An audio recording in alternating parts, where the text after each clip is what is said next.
Bonjour à tous. Donc le but de l'exercice 4 est de tracer certaines fonctions mathématiques.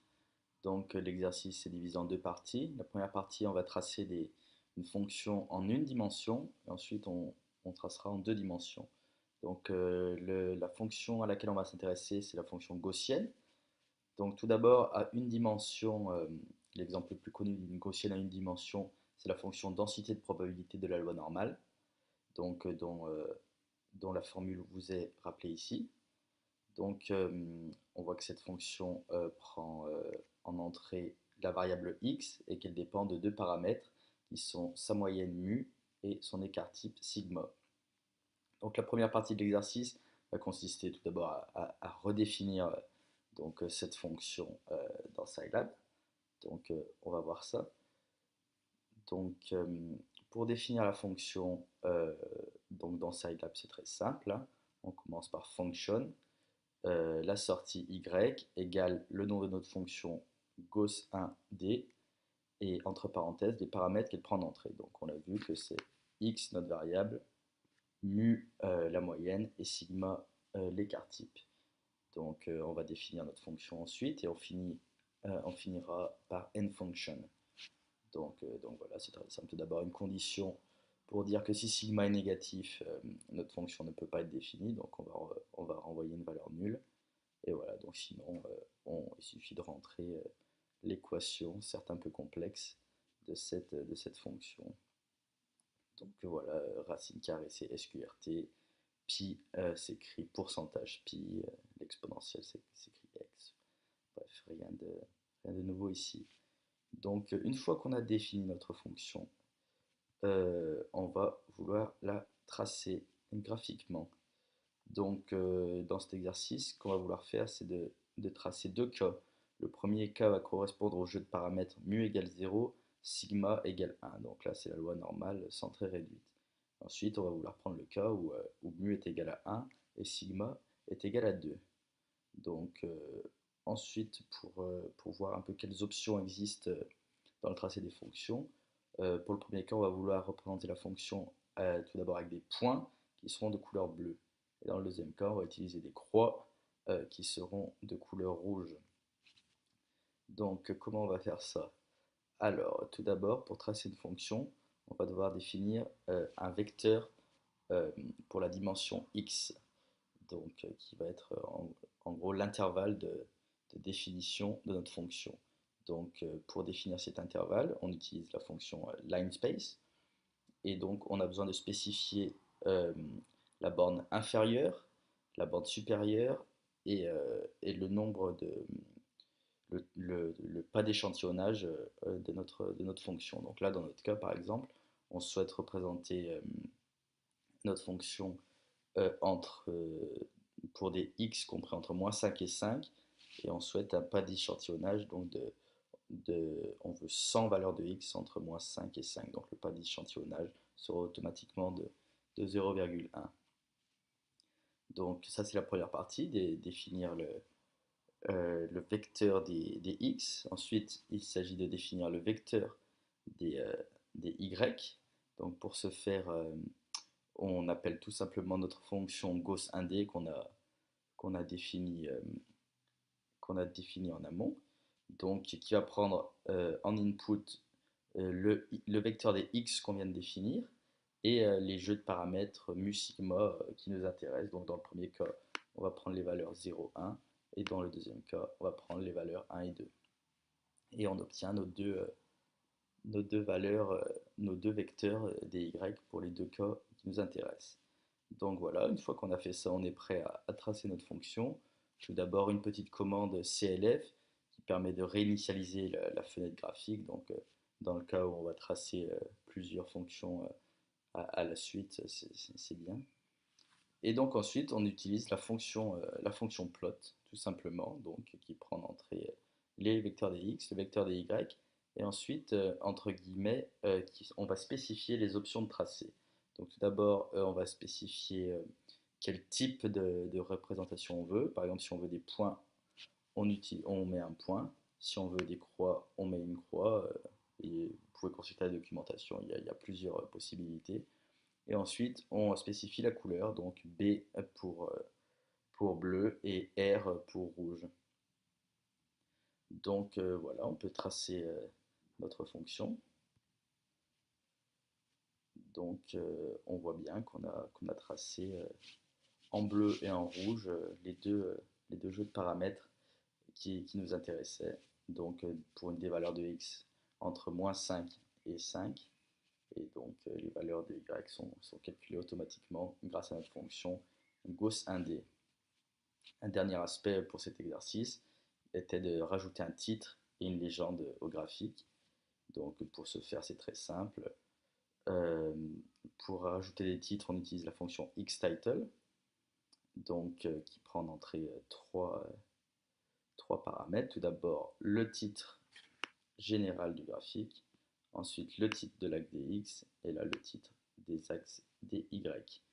Et ensuite, pour la légende, là encore c'est très simple, on utilise la fonction legend, et donc on va mettre autant d'arguments qu'on a d'objets tracés. Donc nous, dans notre cas, on a deux objets tracés, donc le premier plot avec nos y obtenus avec le jeu de paramètres sigma égale 0,1. Et le deuxième cas, c'est notre fonction gaussienne tracée avec notre jeu de paramètres mu égale 1 et sigma égale 2. Donc c'est ce qu'on peut voir là encore sur notre graphique. Donc on voit les titres des axes x, y et le titre de notre plot, fonction gaussienne une dimension. Et on voit que notre légende, là encore, a été correctement tracée. Donc on se rappelle du type de représentation, donc les points bleus ou les croix rouges, et le type de la légende qu'on a spécifié. Donc il existe d'autres options qui permettent de changer la position de la légende, par exemple, ou la taille. Donc il y a beaucoup de choses qui sont possibles. Donc voilà pour la première partie de notre exercice qui visait à tracer une fonction gaussienne à une dimension. Ensuite, on va passer au cas à deux dimensions. Donc une gaussienne à deux dimensions, elle s'est définie de façon générale par la formule suivante. Donc on voit que ça dépend de différents paramètres. Donc tout d'abord, ça prend deux variables en entrée, comme c'est à deux dimensions, x et y. Et ensuite, il y a divers paramètres. Donc on va dire un paramètre général de normalisation qu'on appelle grand A. La moyenne selon la dimension x, qui est x0. La moyenne selon la dimension y, qui est y0. Les écarts types selon les directions x et y, qui sont sigma x et sigma y. Dans cet exercice, on va essayer quand même de simplifier cette expression qui est quand même un peu lourde à coder. Donc on va tout simplement s'imiter au cas a égale 1, x0 égale 0, y0 égale 0, sigma x égale 1 et sigma y égale 1. Donc ça veut dire que nos 5 paramètres, ils vont sauter en fait dans la formule et on aura juste du coup les variables x et y en entrée de notre fonction. Donc voilà, c'est ce qu'on demande là dans la fonction a, qui est de définir cette fonction Gauss 2D qui prend simplement en entrée x et y.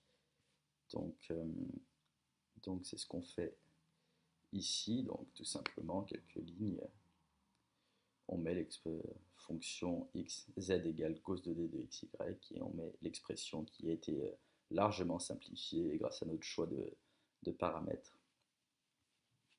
Donc ensuite, nous allons représenter cette fonction, et cette fois en trois dimensions.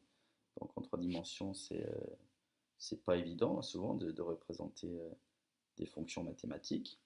Donc une manière de faire que nous propose Scilab, qui est très utile, c'est de représenter la fonction sous la forme d'une surface donc, de type z égale f de x, y. Donc pour chaque point x et y, on va calculer la valeur de z par le biais de notre fonction, et on va relier tous les points z sous la forme d'une surface. Et en plus Scilab nous permet de colorer la surface selon pour les hautes valeurs, par exemple, on aura une couleur rouge, et on aura un dégradé, et pour les plus basses valeurs, on aura une couleur bleue, par exemple. Donc, on aura à la fois la possibilité d'avoir une surface et en plus un dégradé de couleur, donc pour permettre une bonne visualisation euh, de notre fonction. Donc, comment on fait ça? C'est assez simple. Donc tout d'abord, comme dans l'exercice 1, on va définir nos intervalles de variation de nos variables x et y cette fois, comme y cette fois va être en entrée, non en sortie. Donc là encore, on utilise la fonction lineSpace et on fait varier les deux variables entre moins 5 et 5 on veut 100 points sur cet intervalle, donc ça nous définit un pas d'échantillonnage de 0,1.